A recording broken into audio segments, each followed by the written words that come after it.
This but conference will now this be recorded. process passed through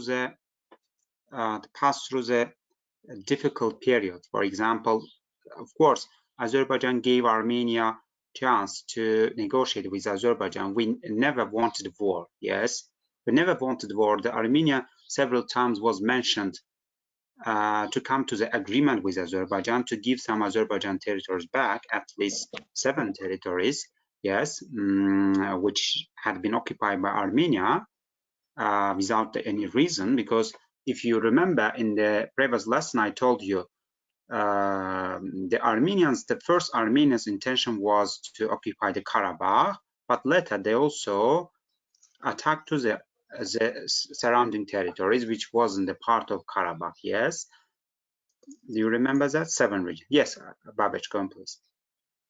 I just want to say, the only reason why we wanted 2020 is because didn't Armenia surrender? Like they gave up. It's because they No, the reason was simple because yes, Afshin, go on, please. I just wanted to ask, what was it that went through different periods? And also, I thought they won because they killed the captain of Armenia, and plus they had the drones. No, it's because Armenia, their army, they were losing so many people, and they surrendered, and they signed this agreement to stop the war. Yeah, no, guys. The reason why yes, Turkey not directly helped us. Just we bought military equipment from the Turkey, advanced military equipment, of course.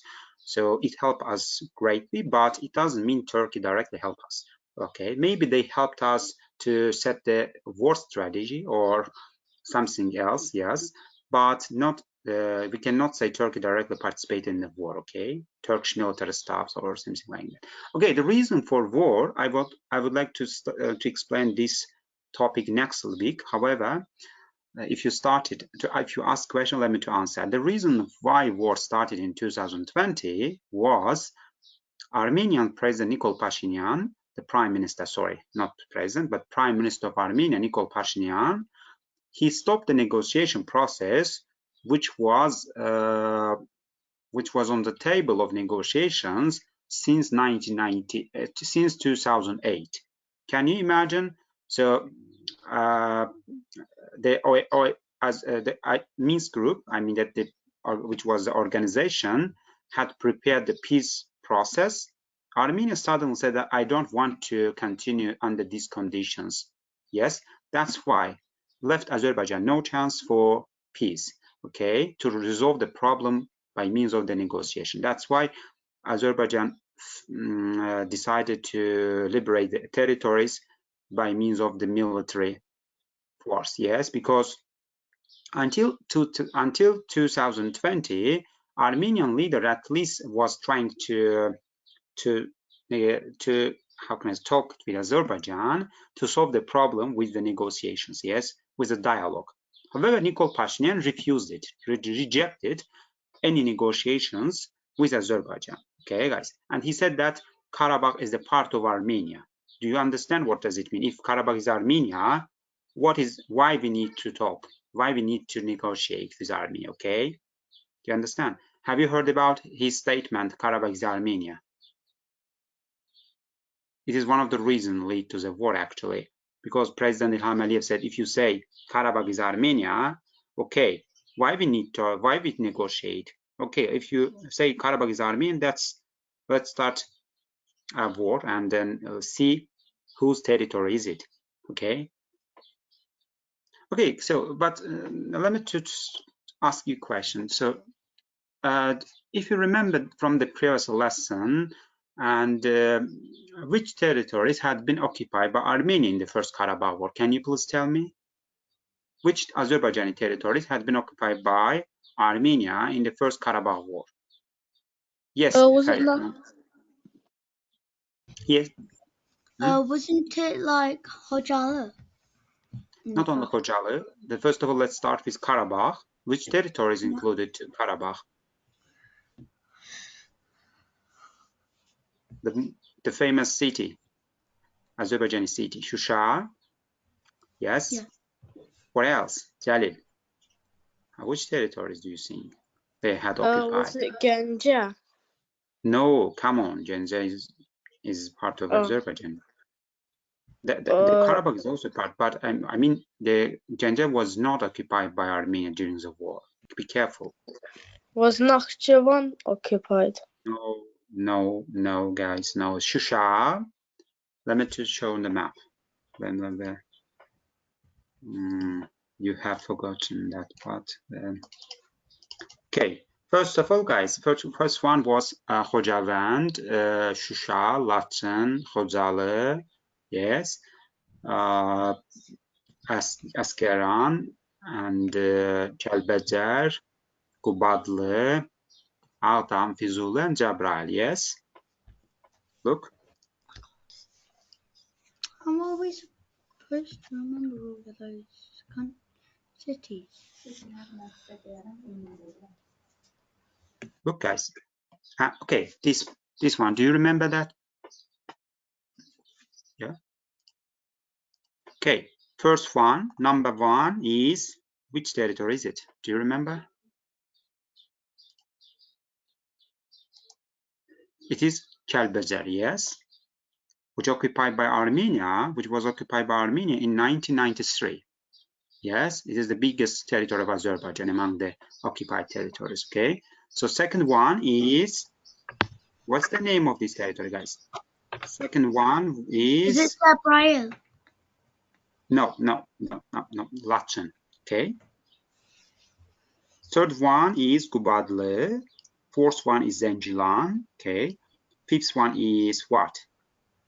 Jabrail. And sixth, Fizuli. And seven, Ağdam. Yes. And this part is Karabakh, which Armenians claim that it is historical Armenian territory. This part. Okay. Here, Shusha, Khojalı, Khojavand, Ağdara, Askeran territories of Azerbaijan are located. Okay, so for example, right now, as a result of Second Karabakh War, we liberated all green territories, all red territories, and half of the Karabakh, almost half of the Karabakh, was liberated by Azerbaijan. Yes, did you understand me?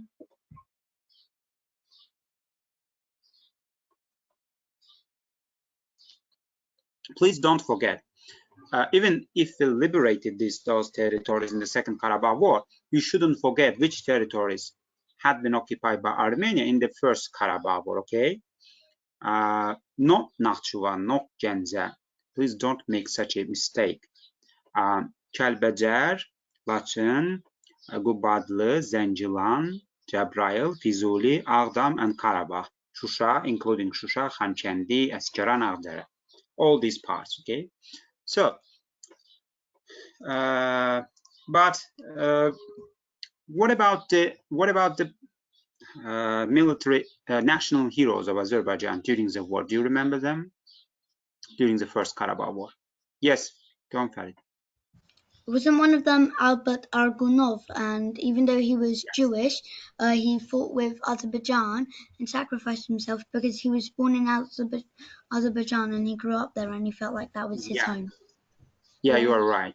So there was also Alaverdi Baghirov, Alif Hajiev, Tofik Suyenov, national heroes of Azerbaijan, who sacrificed their life for the territorial integrity of Azerbaijan in the First Karabakh War. Yes. Okay. So, what is the Bishkek Protocol? Do you remember?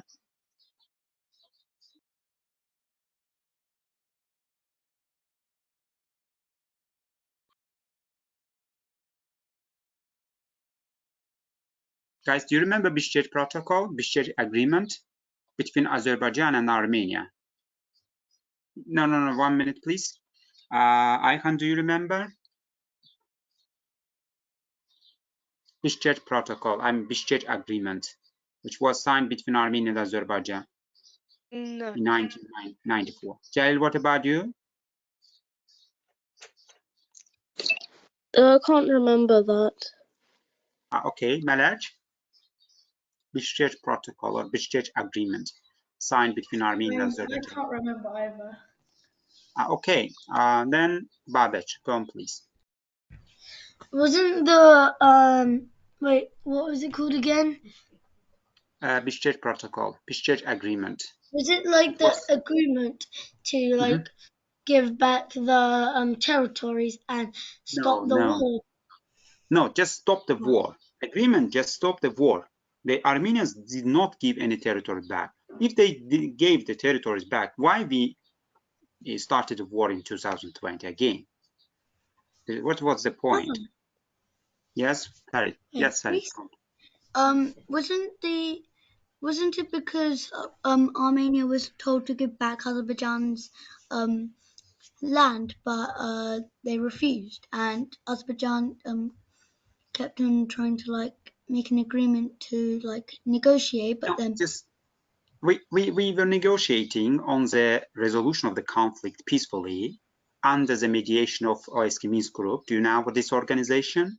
This is the organization and set the condition how to solve the problem, how to resolve the conflict between Armenia and Azerbaijan. Yes. So this process had been started by OSK Minsk Group since 1990s. Yes. So the condition was that Armenia had to give some territories back to Azerbaijan, seven regions of Azerbaijan back. However, the new prime minister of Armenia, Nikol Pashinyan, rejected the negotiation process. That's why, of course, if you don't negotiate, if you don't want to give the territories back to Azerbaijan, of course, Azerbaijan had not any other choice but to start war and liberate the territories by the war. Okay? Can I ask a question? Yes, of course. Go on, please. What country has Karabakh right now? Is it Azerbaijan? You mean the Karabakh itself? Can you please look at the map? Look. This part is the Karabakh, yes? Yeah. And the purple. So half of the Karabakh is right now under the control of Azerbaijan, including Shusha, yes? But rest of the territories of the Karabakh is right now is controlled by the so-called Armenian Nagorno-Karabakh leadership, so-called, okay? And of course, Russian peacekeeping operation is here. But please don't forget, even it is controlled by Armenians, the Karabakh is recognized as a territory of Azerbaijan internationally. Okay. Locally, Okay. So Azerbaijan has Karabakh right now, but Armenia can like control it. No, they control Armenians. They have their self-control here. Armenian population here. They have their self-control. The center, the capital city, the center of the Karabakh is Khanchendi, which they call Stepanakert. Armenians call it Stepanakert. So yes, although it is Azerbaijan territory, internationally recognized Azerbaijan territory, but even after the Second Karabakh War, we could not liberate the whole Karabakh. Yes, we liberated Shusha and approximately 40% or 30% of the Karabakh and the rest of the territories, yes, 7 regions. However, a significant portion of the Karabakh is still under the control of Armenia, okay? But it doesn't mean it is the territory of Armenia. There is a negotiation between Armenia and Azerbaijan right now. Azerbaijan wants to get these territories back as well, but why not by means of the war? Azerbaijan says that we will give you the full rights, Armenian population, but the territory should be given to the control of Azerbaijan, okay? Nagorno-Karabakh, what the Armenians call, we call it as just Karabakh, should be given to the Azerbaijan's control. Only in that case, we can give them, Armenian population, the same right with Azerbaijan population. They should live under the Azerbaijan government's control. Okay, this is the condition in the peace negotiations put by the Azerbaijan. Azerbaijan says you should accept the citizenship of Azerbaijan. You should live under the control of Azerbaijan. There is no any other way. Okay, there is no any solution to this problem, guys. But what Armenians require, do you know what Armenians want? Armenians want to give Karabakh independence, to be completely independent from Azerbaijan. Is it possible? Of course, no, it's not possible. Why? Because, well, yes, Farid, go on, please. Is it because Armenia isn't an independent country? Yeah, Armenia is an independent country as well as Azerbaijan is independent country. And Karabakh is internationally recognized territory of Azerbaijan. Karabakh cannot be independent, guys. It is a breach of international law, okay? They cannot be independent. Yes. Is it because Karabakh, it's a city? No, it is not city. It is a territory populated by Armenians here. So yeah, it's undeniable fact that Armenian population are significant here. Yes.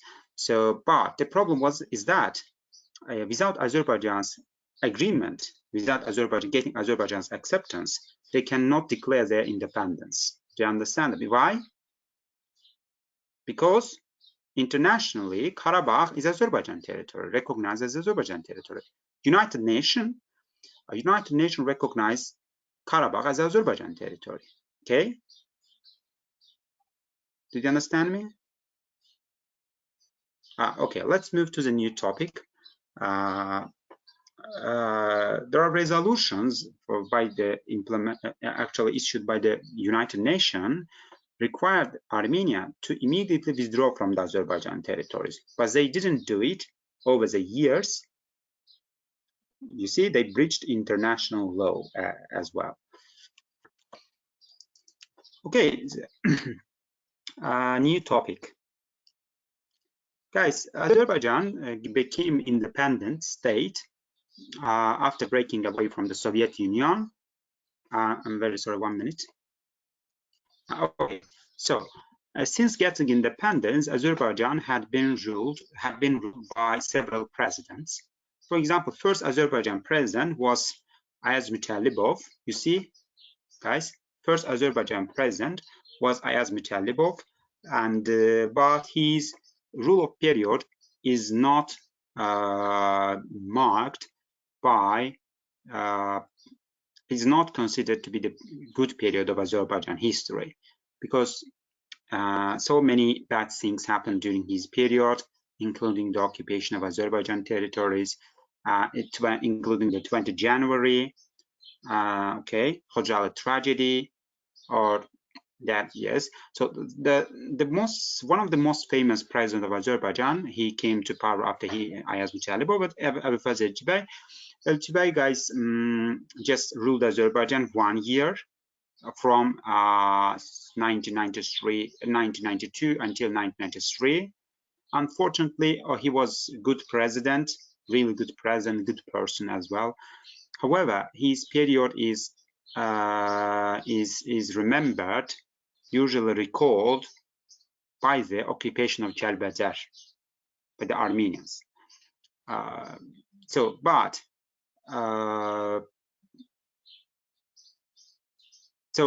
I don't want to spend too much time for just explaining the period of their presidency. Let's move to the third one. The President Heydar Aliyev, he came to power in 1993. Heydar Aliyev ruled Azerbaijan over 10 years. He ruled Azerbaijan almost 10 years. And his period is marked in Azerbaijan history by the end of the Second Karabakh War. He signed agreement with Armenia and ended the war. Later, so not only that, but also, how can I say? You know, guys, when there is a war, the economy is not getting developed. Yes, am I right? When there isn't a war, yes, the economy is not getting developed. Am I right? So that's why Azerbaijan, as a new independent state, experienced serious problems in economy. Azerbaijan's economy was very weak. Also, Azerbaijan was an oil-rich country, but our economy was very weak. Because of the what, guys? Because of why? Why Azerbaijan's economy was weak at the initial stage of independence? Malek, what do you think?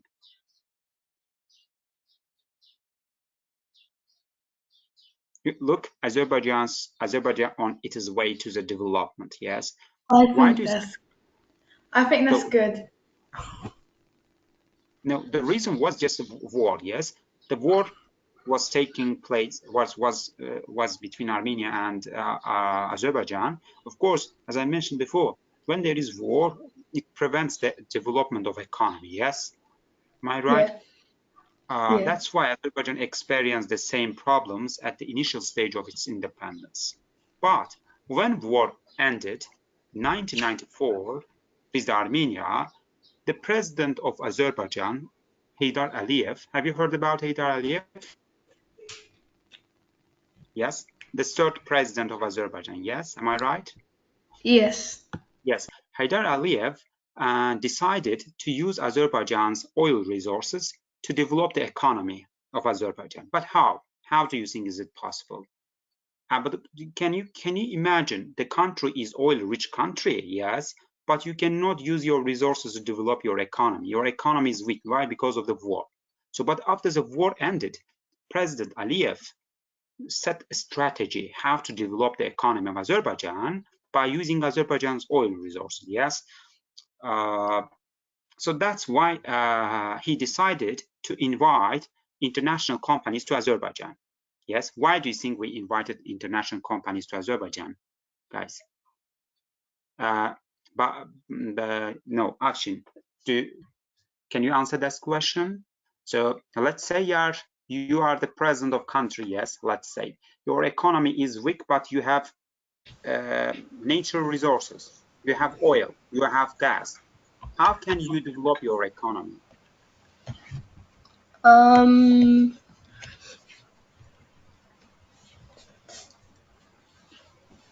I don't know. No idea? No, I have no idea. Well, you Okay. sold the oil. So yes, you are right. So you know, Azerbaijan, although Azerbaijan was oil-rich country, but we didn't have good strategy how to use oil, how to extract and produce and sell oil. Yes. So that's why we needed help from the international companies. So Heydar Aliyev, the president of Azerbaijan, did the same thing. He set special strategy for that. He invited international companies to Azerbaijan to produce oil and to help Azerbaijan produce and sell the oil to the countries, to the world countries, yes? To get benefit, getting benefit, both sides got benefit from that. So that's why, guys, in 1994, immediately after the war ended between Armenia and Azerbaijan, Azerbaijan invited 13 leading oil companies to Azerbaijan. Yes, President Aliyev. These companies were, for example, British Petrol, let's say Lukoil, Statoil Oil, for example, Turkish Petroleum, or Delta, and other international companies from the 8 countries, Azerbaijan, United States, Great Britain, Russia, Turkey, Norway, Japan, and Saudi Arabia. They came to Azerbaijan and signed agreement with the Azerbaijan government. Yes, so this is called, guys, this agreement is called the contract of the century. Why it was called the contract of the century? Because due to the historical, political, and international importance for both Azerbaijan and both Western European countries, especially. So, guys, we signed agreement, yes. And do you know what's the production sharing agreement? Let's say I have how can I explain that? I don't know in easy way. So let's say I have oil, yes, but I don't know how to produce it. I invite Farid to my country. I ask Farid to produce oil, yes, and to produce oil, use technologies and produce oil and help me to sell this product to the countries, yes. So, and you will get benefit from that agreement and I will get benefit. 50-50, yes. 50% will come to the Farid, benefit, yes, profit. The 50% of the profit, Farid will get 50% profit from that agreement and I will get also. Okay, it's called production sharing agreement. So both sides agreed. So guys, because of this agreement, Azerbaijan, in a short time of period, Azerbaijan became one of the richest oil country in the world. Yes. So because why? Yes. Right. Because they were rich in oil. Yeah. So we use our oil to develop our economy. So, okay. Did you understand what is a contract of century? It was signed between 1994. Ayhan, did you understand contract of century? The contract of century. Why it is called contract of century? No. But you didn't understand what I told you. So it was agreement between Azerbaijan and 13 oil companies, international oil companies. Yes. So why they Yeah. signed agreement? Why they signed agreement? Why Azerbaijan signed agreement with the international oil companies? I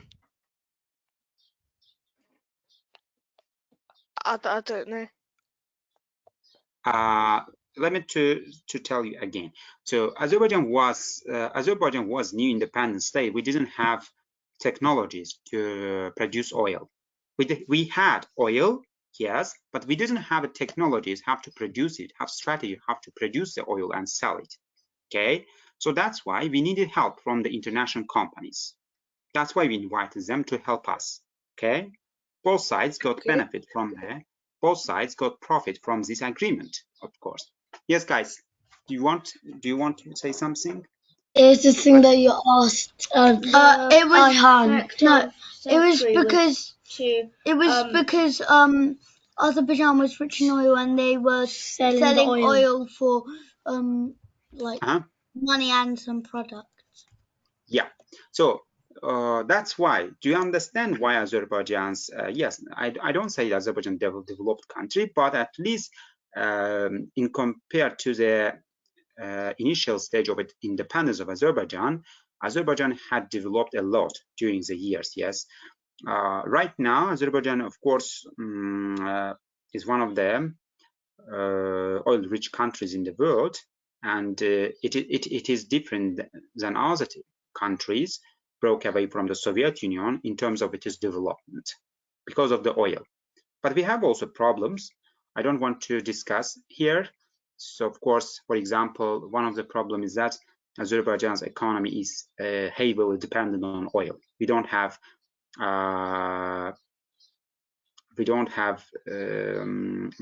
other sectors of economy are very weak in Azerbaijan. We are heavily dependent on oil. Let's say oil finished. What would happen? I can't imagine. Okay, so guys, British petrol. Have you heard about that? British petrol? Yes. Yes. Oh. What do you know about British petrol? Can you please tell me? Well, like my mom used to work there, and like it's like a petrol company. Yeah. You know, yeah. It's also kind of like Sokar. Azerbaijan's oil company, yes, oil and gas company. You are right. British Petrol, guys, is the international oil company of United Kingdom. They entered Azerbaijan's market in 1992. So one of those companies who signed the contract of century was British Petrol, represented United Kingdom in Azerbaijan. So the British Petrol, guys, had been participating in the oil sector of Azerbaijan since 1990s. And they are participating in the oil production in Azerbaijan. They have participating in capacity building, training, educational development in Azerbaijan. Because of the British Petrol, guys, right now there are very skillful workers in oil sector in Azerbaijan in comparison to the 1990s. Because in the initial stage, we didn't have highly qualified workers in the oil sector. Yes, that's why it was the problem. But British Petrol helped us to build to capacity building process in Azerbaijan. Do you know what's a capacity building? Yes, Farid, go on, please. Is it when you like build up more like oil? No, capacity building is, for example, the country has something, has let's say any country, let's say, has natural resources but does not have capacity to use it. Okay. For example, let's say Nigeria. Yes, it is also oil-rich country, but they don't have oil capacity building. So to extract oil, produce oil, because the lack of the technology, lack of the professional workers. Do you understand me? The British petrol contributed to the development of capacity building process in Azerbaijan, let's say, in Azerbaijan, yes. So, for example, Jal said that your mom worked in British Petrol, yes, and soccer. So, and you see, most probably your mother also was trained by British Petrol, yes, and became highly skillful worker in that sector of that hydrocarbon. So, guys, did you get what is the British Petrol? So right now, British Petrol is also in the oil sector of Azerbaijan. They have not left Azerbaijan's market still. They still are here, British Petrol, and we have very good relation with that United Kingdom because of this, especially because of the British Petrol. And okay, guys. So another issue was that, but yes, we produce oil, but we need to transport oil to the Western countries. But how? How can we transfer? How can we, let's say, can we transfer oil using an oil pipeline? Yes, you are right. You know, it's very costly process. Yes, so you cannot build, let's say, oil pipeline in a short time. It is very costly. Requires you to get acceptance of other neighbor countries because it will pass through the territories of other countries as well. Yes. So, for example, we had problem with Armenia. We couldn't use Armenian territories to transport our oil to Turkey. Yes. But how could Azerbaijan solve this problem? So we agreed with Georgia.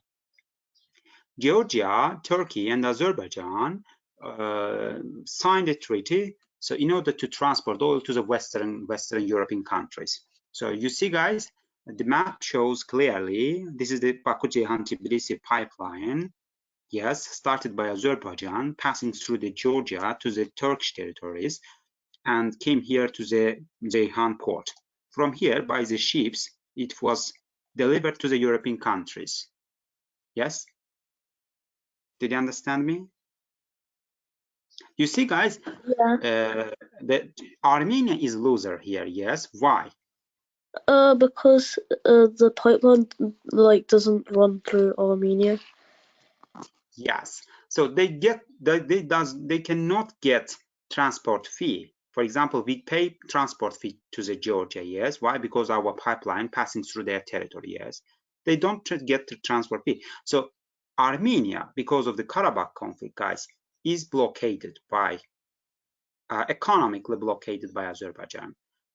Azerbaijan intentionally does it because why? Because have you ever heard about the President Aliyev, Azerbaijan president, several times mentioned that if you want to develop Armenia economically, you need to collaborate. Yeah, you need to collaborate with us. Yes, as long as you. Which one? Because there's Ilham Aliyev and Haydar Yeah, of Aliyev. course, Ilham Aliyev. Haydar Aliyev passed away in 2003.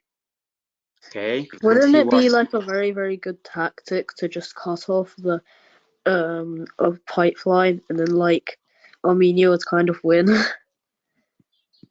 I didn't understand. Can you please repeat your question?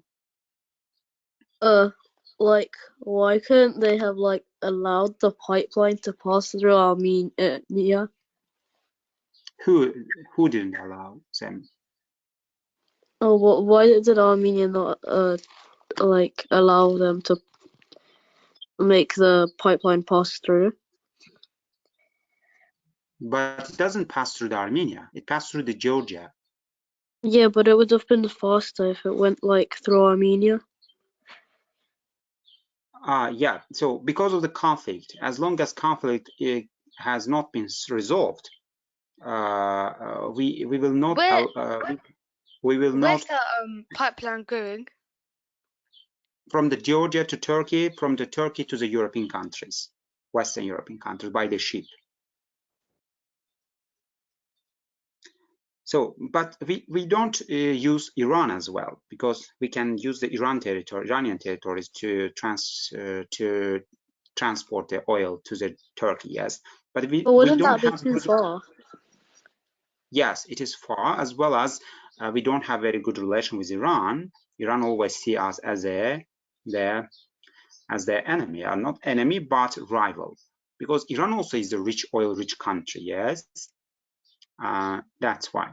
So the best one is the Georgia, most probably, but it doesn't mean. For example, in the future, if we will resolve the Karabakh conflict with Armenia, we can use the territory of Armenia to transport oil to the oil and the gas to the European countries.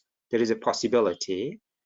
Of course, the both sides can get the profit from this agreement, actually, guys. Okay, did you understand this one? What is the name of this pipeline, guys? Baku, Ceyhan, Tbilisi. Yes, Baku, Tbilisi is the Georgian capital city, and Ceyhan is the name of port located in the Turkey, the last destination of pipeline.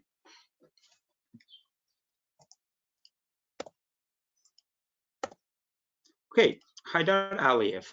So guys, Haydar Aliyev was the third president of Azerbaijan, and he ruled the Azerbaijan Republic from 1993 until 2003, approximately 10 years.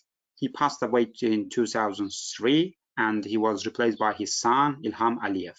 Yes, the period of his rule is marked by the significant changes in Azerbaijan. First of all, he ended the war with Armenia, yes, 1994. Secondly, he signed a contract of century with the 13 leading oil companies. Thirdly, the first Azerbaijan constitution was adopted during this period, the first Azerbaijan constitution, yes. And so, on the other hand, there were significant changes in terms of human rights in Azerbaijan. For example, during the period of Haydar Aliyev, death penalty was abolished in Azerbaijan. You know what's the death penalty? Maraj, do you know what's the death penalty?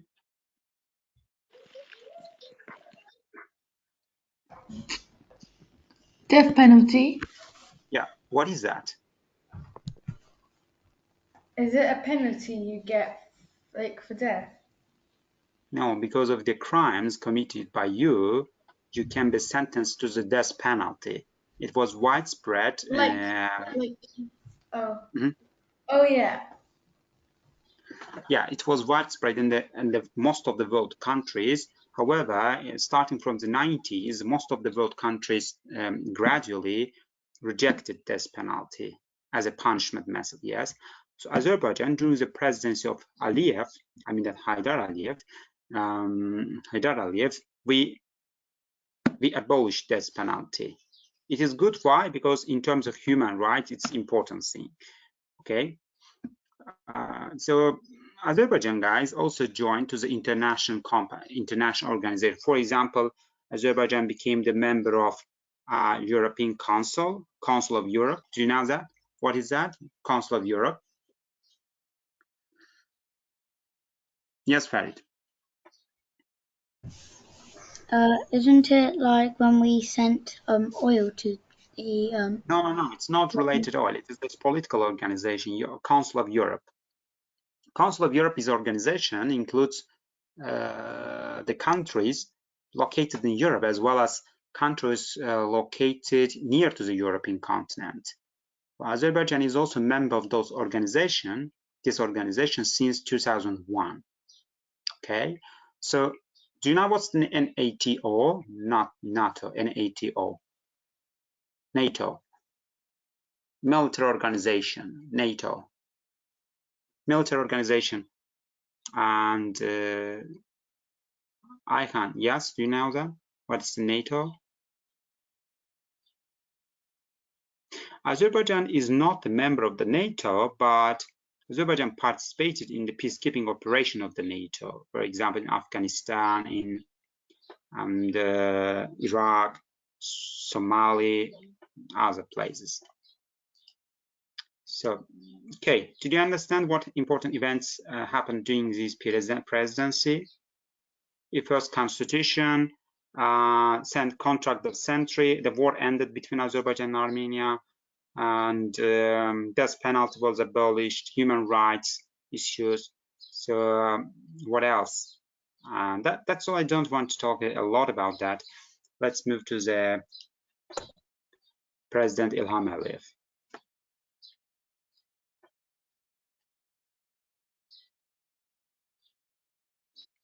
Okay, guys, what do you know about the President Ilham Aliyev?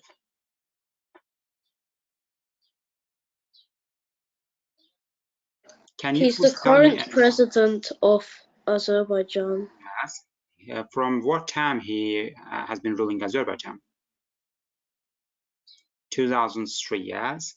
So, and but what important events do you remember happening in his period, in his ruling period?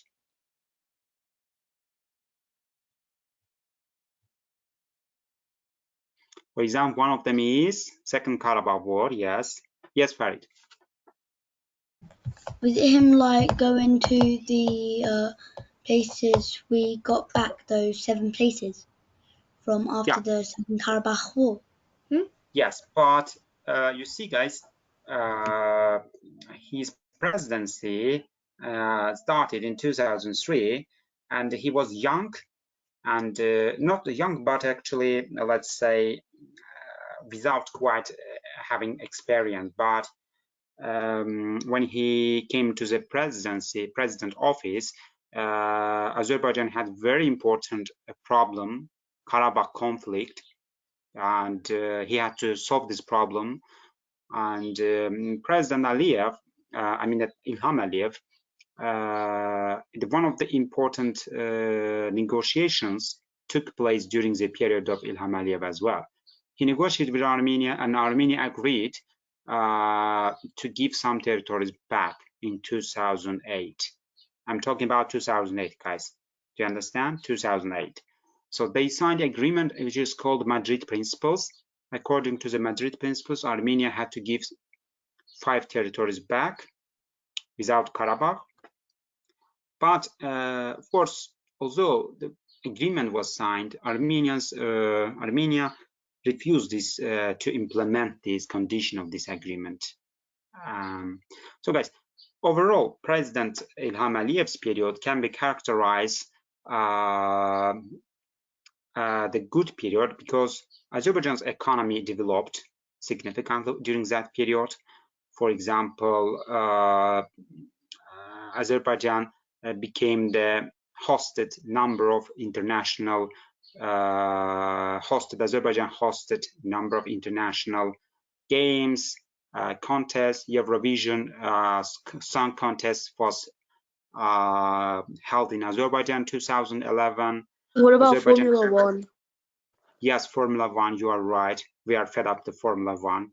That's because how can I say, it's really problematic because I cannot go to the work because of the Formula One. I cannot use my regular way to go to the work. It usually blocks the way. So, so what else? For example, Azerbaijan hosted to European Games. Yes, international European Games. Sorry, European Games in 2015. And Azerbaijan became the winner of Eurovision Song Contest. And what else? I don't remember. So you see, and during his presidency, Azerbaijan's reputation, yes, increased. Until that time, Azerbaijan was not a famous country in the world. For example, whenever you go to the United States, ask, would you know Azerbaijan? No. Even Baku was more well-known than Azerbaijan itself. Yes, why? Because of the oil of the Baku. So, but now Azerbaijan, because of these international ceremonies happening in Azerbaijan, the people in the world know Azerbaijan very well, guys. What about the United Kingdom? Do people have information about Azerbaijan, guys? Your friends or your classmates, or I don't know. No. No idea, yes, about Azerbaijan. But do you explain to them Well, what? my classmates are like really smart, I guess, and like they kind of know kind of about every country in the world, Yeah, and like understood. including the capital. They know about like half of the cities, and they know about like Formula One and Eurovision in Azerbaijan. Yeah, you know, it's the diplomacy, the sport diplomacy. Azerbaijan government intentionally do it.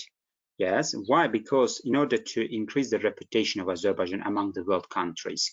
So that's why, even if I'm not mistaken, we extended the period of Formula One. Next year, it will take place in Azerbaijan again. Even the time, which was, I mean, that's set beforehand, finished. Azerbaijan agreed to extend the time for the Formula One. So that's all. So okay, and next week I will talk about the Second Karabakh War. I don't want to focus on the Second Karabakh War today because this topic deserves special attention. Okay, but guys, during the President Ilham Aliyev's period, one of the important things happened was 4-day war with Armenia, 2016. It's also known as April War, 4-day war. Armenia, since the end of the First Karabakh War, it was the first time Azerbaijan gained some territories back. But they were not significant, but at least we gained some territories back and won over Armenia. Armenia lost its face that Azerbaijan cannot defeat Armenia. Yes, it was very disappointing seeing in Armenian society they lost their confidence. Yes, because they were very sure that Azerbaijan lost the war in the First Karabakh War.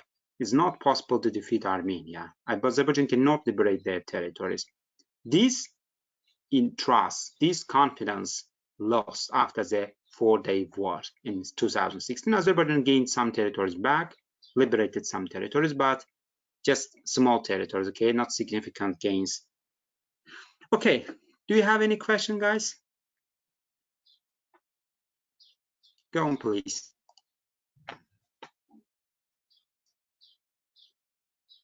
Are you sure?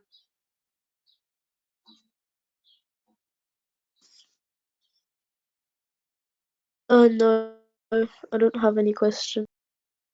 Okay, so can you please tell me the most important events took place during the President Ilham Aliyev period of the presidency? Yes, Farid, go on, please. Was it the Second Karabakh War? The Second Karabakh War, before that, 4 days war happened, yes? April War. I just explained it. So Azerbaijan gained some territories back, but not significant gains, yes? But it was the lesson to the Armenia, please don't play with Azerbaijan, okay? Don't play games with Azerbaijan. Keep some territories back, at least. So what else?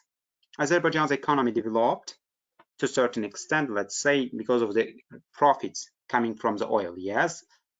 And for example, Azerbaijan's reputation increased as well. Azerbaijan hosted some important international games, contests, yes. So it increased the reputation of Azerbaijan as well. So what else? So guys, it's a really huge period of time. I cannot explain everything, but I'm trying to remember what remained I didn't explain. So for example,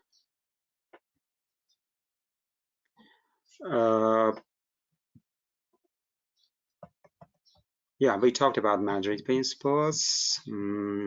Okay, that's all as far as I remember. because not everything can be explained here.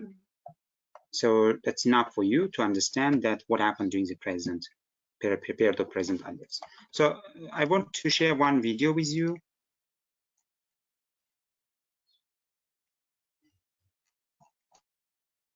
Okay, and guys, this video demonstrates which territories gained back by Azerbaijan in 4 days war. I'm talking about 4 days war, April war, 2006. Okay, can you please watch that one?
Have you watched?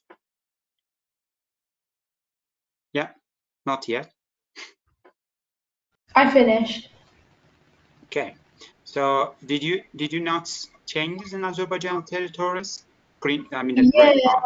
mostly Armenia occupied them, but Yeah, I know, but in 2016, the war happened between Azerbaijan and Armenia. So I mentioned before, it was the largest scale confrontation between Armenia and Azerbaijan since the end of First Karabakh War.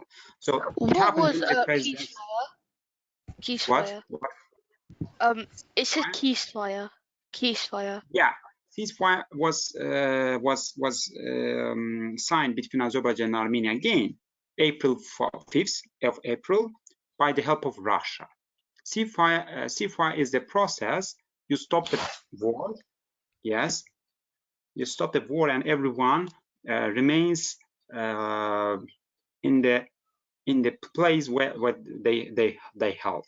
For example, Azerbaijan, let's say, liberated some territories, and then this is Azerbaijan already, and it will not give the territories back. Okay, so you see, guys, in the April War, we liberated some territories especially in the northern part of Karabakh, this part. But again, it was lesson to the Armenia. Again, and explaining to them it is very dangerous to play with Azerbaijan. Because Azerbaijan could anytime liberate the territories by using military forces. Because, guys, the balance between Azerbaijan and Armenia was in the favor of Azerbaijan, because because of the oil, we had developed our army significantly. Yes, we bought weapons from the Israel, from the Turkey, the advanced military equipment. Yes, Armenia couldn't do it. They used just Russian military equipments, so weapons, so no advanced technologies they had in comparison to Azerbaijan. Yes, because of thanks to the oil, we could do it, and so Armenians realized that it's not possible. It's almost not possible to defeat Azerbaijan. Okay, that's all for today, guys. We didn't do task today because I guess next time we will do, because these two topics are related to each other. the Second Karabakh War should be explained before. So next time we will talk about Second Karabakh War. Can you please make survey on the internet about that Second Karabakh War? Do small something kind of presentation about the second. Can you please do it for the next lesson? Can you please prepare a presentation for the next lesson about Second Karabakh War? You can do as a group work as well. For example, two of you together, let's say, can prepare a presentation about Second Karabakh War. Okay? Okay, Okay. bye. Bye. Bye. Bye. Bye. See you next week. See you next week. Have a good week. Do my tablet have